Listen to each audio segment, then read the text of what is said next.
Am I the a-hole for snapping at my fiancé because she left our daughter alone with her alcoholic mom? I, 28 male, do not trust my fiancé's 26 female mother at all. This is due to the fact that she is an alcoholic and has been since my fiancé was a kid. My partner has told me numerous stories from her childhood that are horrible. Her mom was severely neglectful, and her dad ended up taking care of her and her sister full-time. My fiancé stopped talking to her mom when she was a teenager, but reconnected with her 5 years ago. Her mom claims to be in recovery, but she still drinks, and I don't have much respect for her whatsoever. My fiancé and I have a 14-month-old daughter. I made it clear from the start of her pregnancy that when our child is born, I want her mother to have limited contact, and is under no circumstance allowed to be around our kid unsupervised. My fiancé agreed to this, and so far has abided. That is, until yesterday when I came home from work and found my fiancé's mom and my daughter together, alone. I asked where my fiancé is, and her mom said that she went to the grocery store. I'm immediately fired up, but managed to keep my cool until my partner gets home and her mom leaves. I asked my partner what the hell did she think she was doing leaving her mom and our daughter alone together. I told her it was a stupid and irresponsible thing to do. She tried to defend it by saying that she was only gone for 20 minutes. I snapped and said, what kind of mom leaves her kid by themselves with a drunk? My fiancé called me an a-hole and started crying. Now she has barely spoken to me. I guess I'm confused, because after all what my fiancé has been through with her mom, I would have thought that she would know better. I just want to protect our daughter. Am I the a-hole? Now for the top comments. Not the a-hole. I'm seeing a lot of it was only 20 minutes, which, yeah, it was only 20 minutes, which means there was zero reason for your fiancé to not wait till you got home to leave. Both parents need to agree on who gets to be alone with their child, and your fiancé did agree, and she broke that agreement over a very trivial situation. It was not okay. I don't understand the "you're the a-hole" or "everyone sucks here" comments. The wife crossed a predetermined boundary. I feel like if it was the husband in this situation, everyone would be harping on him to no end. Why would you leave your child unattended with an alcoholic who has proven to be a bad parent? The husband was clearly concerned for his daughter's safety and well-being. The wife's only concern was that he pointed out that a bad parent would make that decision, which I think is fair. If you're more concerned with being called out on your horrible parenting than being a good parent, maybe being a parent isn't for you. It takes very little time for something horrible to happen to a child, even with an attentive parent or babysitter. Example, drownings or running outside into the street. Not the a-hole. You're concerned for your daughter. The mother was an abuser and a drunk. This should be treated as if something bad would happen.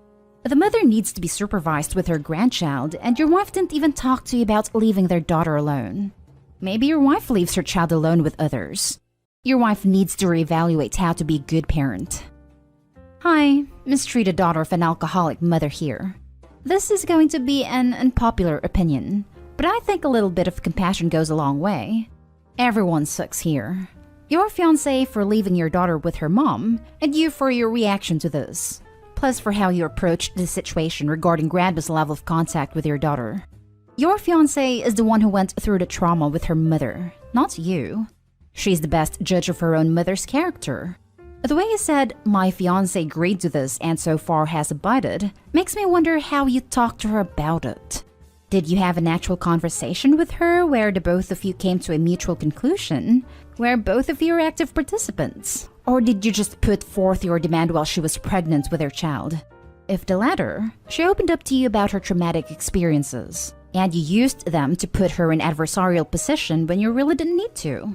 Was she planning on using her mom as a live-in nanny or something? If my fiancé did this to me, it would cause a lot of resentment and spite on my end. It wouldn't exactly motivate me to enforce the executive decision made in this conversation. The comment you made about her being a bad mother was too far and uncompassionate, and a great way to foster resentment in your relationship. Now for the next story. Am I the a-hole for telling my son the truth about math? My wife is a high school math teacher. Math is her passion, and she loves teaching. She has always been a math wizard, and thinks math is this super fun subject that is enjoyable and relaxing. To decompress as a kid, she'd do algebra. For fun, she'd do hard calculus. To me, it's endearing, and she does have fun and is enjoyable outside of math and academics. Ever since my son was 3, she started teaching him math. She tried to teach him to count at 1 year old, but he couldn't really speak, so it didn't work out. When he was 5, she started teaching him all the math she could. When he was in grade 1, he aced the class because he'd learned all of it before from his mother. This essentially made her think that her teaching him advanced math was a good thing, and pretty much all their time together is math-related. By grade 3, he was doing algebra. He's a bright kid. And at first, he was really interested in math because it helped him understand how the world works. Now, he's in grade 5 going to grade 6, and she started teaching some of high school syllabus. He'd been losing interest for a while because the math was slowly drifting away from real-world application and into x plus 6 times x plus 7, solve for x. That's where he began to lose interest. And because he's obviously young and not really ready for that kind of math yet, she had pushed him insanely hard to get him to do well in it. There were days where she'd come home from work and my wife would immediately start drilling him with math. Recently, there's been several fights because he wanted to go play video games with his friends instead of doing math. My wife told him to do the math, which I'm assuming is IGCSE trigonometry, which I think is insane, as in our school system. He's not even in the middle school yet, and she's making him do high school level work. She left the room because she had to attend to something, and my son threw his pen on the ground and started crying. I was already annoyed because he barely ever gets to play with his friends, and his holidays have just started. I guess she wants him to ace his math classes, but this was too far for me. He asked me, I was in the room, why this math was even needed, because he couldn't see any use for it outside of school tests. I told him that, honestly, 80% of math is useless in the real world. I haven't used algebra since I left high school, and I work in government. I have barely come across grade 9 level trigonometry, and have never seen high school algebra or calculus outside of school in math-related fields. I did tell him that math was important to get into colleges, but I don't think he should be worrying about that when he's not even in middle school yet. After this, I got into a huge fight with my wife where she was screaming at me for impeding their relationship. I told her that their relationship can't be just math. Am I the a-hole? Everyone sucks here. I'm a math teacher. Forcing math or any learning down young children's throats does more harm than good. My daughter's talented at math. We do no math together at home beyond her schoolwork. She is 5. She needs to be 5. So when she's home, she plays, spends time with her family, has fun. However, I can't tell you how bloody difficult it is to teach a child at secondary level who has a commentary from home of, math is pointless, you'll never need this, etc. As soon as a kid says, well, my mom/dad says, my heart sinks. Math has many real-world applications. And honestly, even if those aren't things the person wants to do, a whole load more doors are open to the student who has gained a decent math grade in GCSE. You and your wife need to sort yourselves out. Between you, you are entirely sabotaging his education. Her by making him resent it, you by undermining its importance. Right? The mom is an A for her pressuring the kid. But OP, times are changing. Would your son ever like to go anywhere in academia or STEM? Would he ever like to learn a trade like electrician or plumber? What about anything to do with computers? Whether that is a practical side or software? Pilot? Engineer? Architect? Data analyst? Anything to do with logistics? Then he will need math. Just because your career hasn't involved any math at all, and wow, the chances of him also managing to get a government job like that are small, does not mean your experiences are universal. Wow, way to make this world seem smaller than it is. I wish health professionals were taught better math, because the amount of peers I saw spewing statistical BS during the COVID crapstorm is far too high. Not day hall. A lot of my job is math, so how useful it is depends on the direction you decide to go. I don't think he should be worrying about that when he's not even in middle school yet. I agree, and this is what makes you not day hall. Let the kid be a kid. Your wife's approach sounds like it will probably make him hate math. His wife's approach also doesn't sound like a good teaching method. First of all, the drilling. Second, the non-real-life application. I had a teacher like that from year 7 to 9. Barely got through it.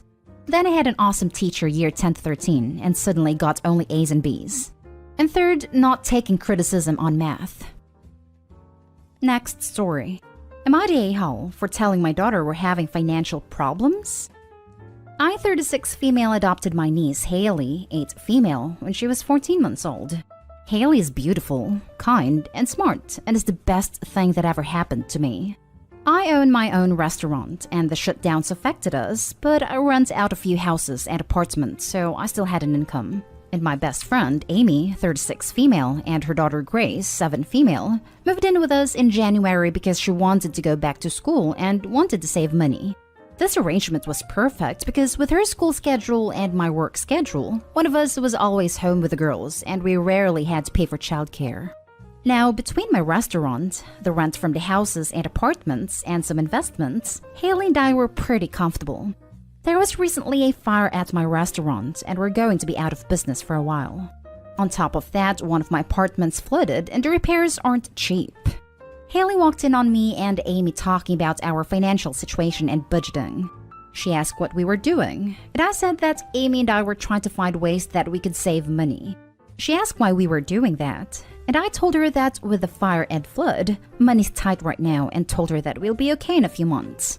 She asked a few questions and offered to sell some of her toys and set up a lemonade stand to help out. I explained that this is between the grown-ups, and that we just won't be able to go toy shopping or go out to eat too often, and we may have to postpone our trip to Disneyland. She said okay and went back to her room. The second Haley left, Amy laid into me for telling Haley about my financial situation and said that she's too young to know these things.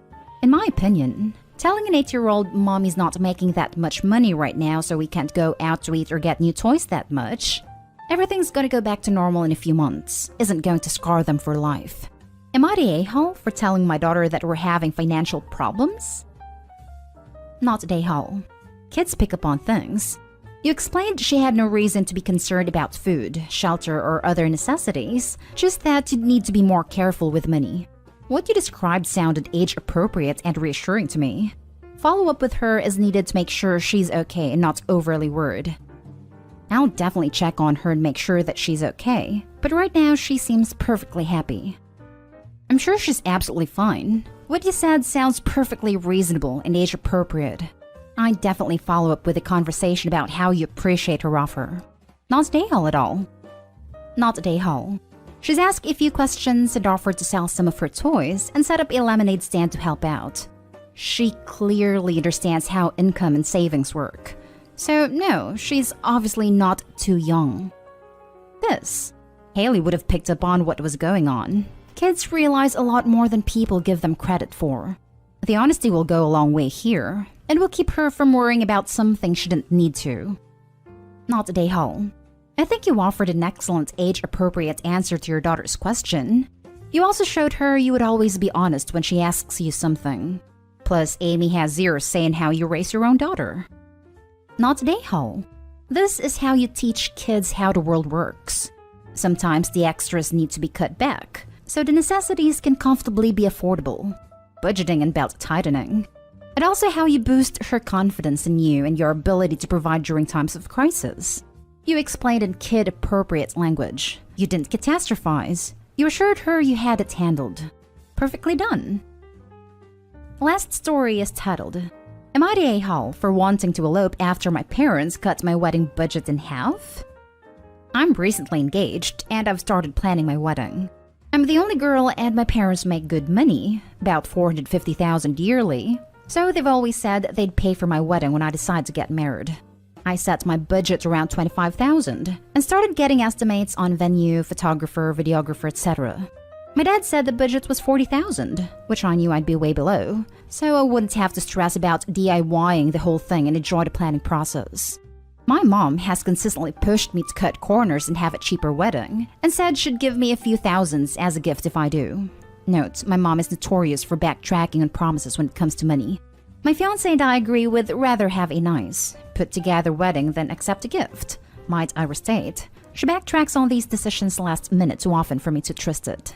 My mom has also gotten estimates of how much her friends paid for their daughters' weddings, all of which were over $25,000, and agreed they could swing that financially.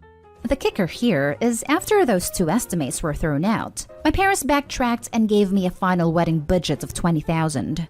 My mom is also pushing me to use vendors her friends used instead of me finding people that fit my style. She wants a southern-born wedding. I like more modern elegance. I wouldn't be so upset with them had the budget been $20,000 from the beginning, but it seems as if they pulled that number out of thin air. They also created this budget after my mom spent $3,000 on my dress and veil, so I'm now left with $17,000. Another issue I have is, they have no problem buying baseball tickets for $200 apiece and spending $100+ on dinner multiple nights a week. They also just bought one of my younger brothers a car. He's in his junior year of college. My fiancé and I are long distance and will be until we're married. And when I told my mom I'd rather elope than dance around a wedding budget and not be able to enjoy my day, she flipped. She's pretty much refusing to let me elope. And when I told her to plan the wedding herself because she's being so picky, she had a problem with that too. I feel as if there's no winning in this situation. Quite frankly, I just want to be married to the man I love instead of arguing over wedding budget with my parents. Everyone sucks here. Sorry, but you sound incredibly entitled whinging about your parents only giving you $20,000 for a single-day event. That's an annual salary for some people. Your mom is being overly pushy, which I can imagine is really annoying.